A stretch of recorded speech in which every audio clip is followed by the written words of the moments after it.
coins, you get some silver, you get a little gold. What did you bring me, my dear friends? Keep me from the gallows pole. So I got a private message on YouTube probably about an hour or so ago that was titled, "Buying silver might be the stupidest move I ever made." So Dave wrote in and said, "I finally come to the conclusion that purchasing silver when I did was one of the stupidest moves I've ever made. I just took a look at the average price of silver from 1950 to 2010. The average price is $15.43 today. Silver right now is overpriced by more than $5. Over the last 3 years, I've purchased $100,000 in silver because I was so convinced that it was the right thing. My average, buying religiously, is $37.75. I just saw that silver dropped $1 already today. Being in my mid-60s, I don't have 20 years to wait. How many more years do you think it'll take to get back to $38? David Morgan just said he doesn't see the price of silver changing over the next 2 years. How do I get my enthusiasm back? I am the laughingstock of my work and family. Thanks for listening." So instead of just writing Dave back, I'm sure he's not the only one out there that's feeling the same thing.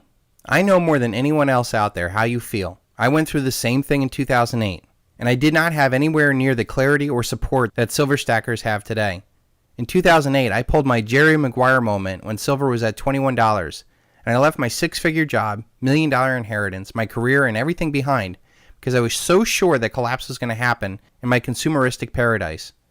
I quit in May of 2008 and moved to Ohio in September of 2008, 1 month before the consumer paradise collapsed.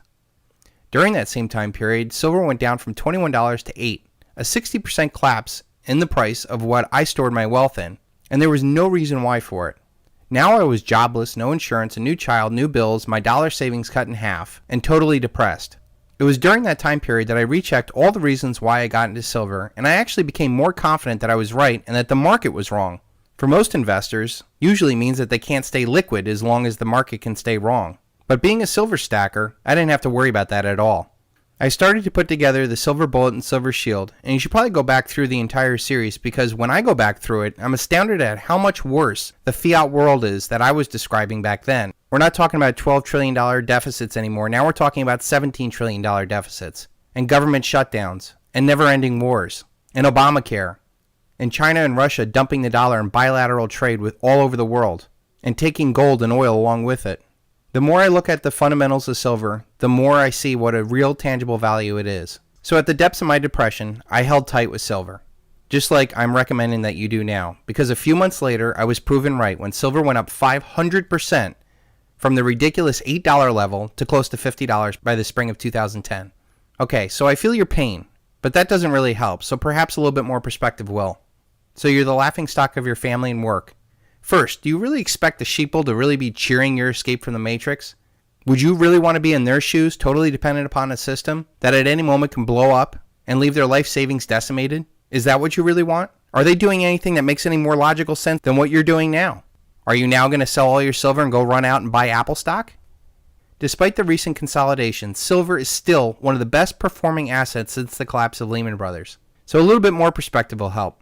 2008 was an institutional crisis that if it had not been for the extraordinary measures of Congress being held up for $800 billion and the Federal Reserve opening up a $16 trillion slush fund, as reported by Bloomberg, the world would have, by their account, ended as we know it. If they had not done that, their estimation was that by 2 o'clock that afternoon, $5.5 trillion would have been drawn out of the money market system of the United States, would have collapsed the entire economy of the United States, and within 24 hours the world economy would have collapsed. Has the problem or debts from 2008 been fixed? Hell no. We have systemic unemployment, the debts have become vastly larger, and the risk now is no longer at the puny billion-dollar institutional level. It is now the trillion-dollar currency, sovereign nation, and central banks of the world. Where would you have wanted your wealth in 2008? Would you rather have had it into physical assets that we didn't have to worry about the stock markets going dark like the NASDAQ recently did? Or having your bank account seized like Cyprus? Or have a currency collapse like Argentina? The answer is, and always will be, so long as we're in this current paradigm, real, tangible assets. When the faith in the system collapses, because the same clowns that created this mess did not fix it, they're only going to try the same playbook over and over again, and the world's not going to play along. We are no longer operating in a naive vacuum. As much as you and I are waking up, so are nations of the world. They're dumping the dollar because they no longer want to support this debt and death paradigm that the U.S. has used to spread its power all over the world. Nations like China, Russia, and India are taking massive amounts of gold off the table, and when there is no more gold to pilfer, they will pull back the curtain and show the reality of what a paper tiger we are. Roll with the punches. Tomorrow's another day. A little more perspective. Your email tells me that we're also at a capitulation stage where even the most ardent investor throws in the towel. This kind of psychology is usually the best time for the logical people to stack more. You may have finally thrown in the towel because the CFTC did not run in to save the day. But I've warned you all along that there is no hope inside their rigged system, and to think so is simply a waste of time. I have been stacking silver for 8 years for one day, the day that the dollar dies. Everything else before that, to me, is white noise. I know that the dollar is completely unsustainable and that this current paradigm is a joke with all of its empty exceptionalism. I have read the end of this book. It does not end well for anybody who's involved inside the dollar paradigm. I know that the collapse of the dollar will not only be the single largest transfer of wealth, it'll also be the single largest event in human history. And those people that have their wealth outside of the paradigm are the ones that are going to benefit from the single largest event in human history. It will most likely generate a massive shift in consciousness in what we actively or passively do in this world. No longer will we passively accept debt and death. We will be forced to actively approach a different consciousness. And I believe that we will mark time differently, much the same way that we did from BC to AD, but this time it will be AC for after collapse. Instead of lamenting dollar losses, go look at your stack, hold it, and tell me what would you rather have your wealth in? And tell me, would you rather have your wealth in some E-Trade account? Sure, it would have been nice to buy at a cheaper price, but none of us have a crystal ball for when the music stops. Because if the music did stop in 2008, and you've only been stacking the last 3 years, you would have had nothing. What would you have done in 2008 had the system collapsed, with all your savings inside the system, and dealing with the fact that you'll most likely be out of a job, and probably have no access to food or water? Having real wealth outside the system means that you will be able to survive the anger phase. You are physically and mentally better off than all your neighbors and family who idiotically are mocking you today. So what to do now? Personally, I would tell all your friends and family that they were right. You finally sold off all your silver and you're saving up for the Twitter IPO because Facebook did so well. Then, stop giving answers and sharing information with people who aren't asking questions, or worse, mocking you for asking questions. Start thinking longer term and in more definitive measures of wealth and success. You said in your email that you measured the average price of silver from 1950 up until today. Well, this is at the height of King Dollar, where the dollar ruled the world. And that would be like the equivalent of measuring gasoline in the age of horse and buggy whips. I'm investing in silver for the day that the dollar collapses. The world is going through major change in valuations, that anything that is valued in this counterparty risk, debt-based generational Ponzi scheme will be decimated. In fact, just yesterday, the chief central bank of Italy, Salvatore Rossi, said that, quote, gold is unique among assets, and that it is not issued by any government or central bank, which means that its value is not influenced by the political decisions or solvency of one institution or another. Are these bankers just now starting to realize the importance of gold? Are they starting to see that it's not a barbarous relic? Are they starting to see that it's more than just tradition and that holding wealth without counterparty risk? The rest of the world is waking up to this. And one day, everything is going to change.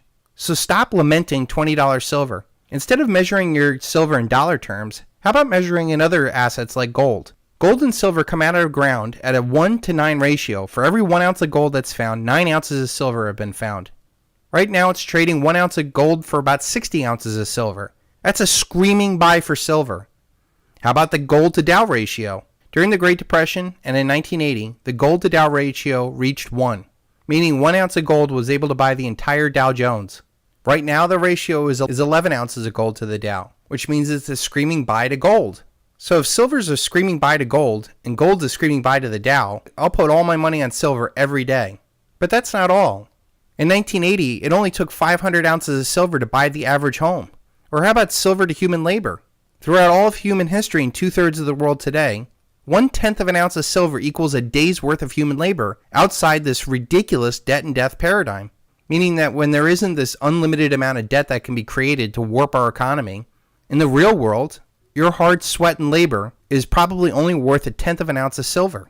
I don't know about you, but I don't plan on doing backbreaking work when I'm older. I also believe that this current drain of physical gold from west to east will be led by individuals draining the stockpiles of silver. We are going to wake up one day, and no matter what price you bought gold or silver at, You will only care about the fact that you did buy. All these people who are talking about trading metals don't get it. They are looking to trade markets. I'm waiting for the markets to end and the single largest transfer of wealth. Let them make 5 to 10% more than me, but at the end of the day, when the system collapses and they're wiped out, I will have real wealth. Stackers are preparing for an economic winter while everybody else is fiddling around in the sun. And I'm beyond tired of hearing ignorant commenters saying that silver will do no good during a collapse. First and foremost, when I wrote the Silver Bullet and Silver Shield over 2.5 years ago, I said you need to have food, water, guns, ammo, and supplies before you even considering investing in silver full force. But I went on to say the most important preparation you can make is mental preparation, and nothing does that better than the Sons of Liberty Academy. I would much rather be with somebody who has no assets whatsoever but a clear head in a collapse scenario. So just because we're investing in silver does not mean that we're only investing in silver. Yes, we can walk and chew gum at the same time.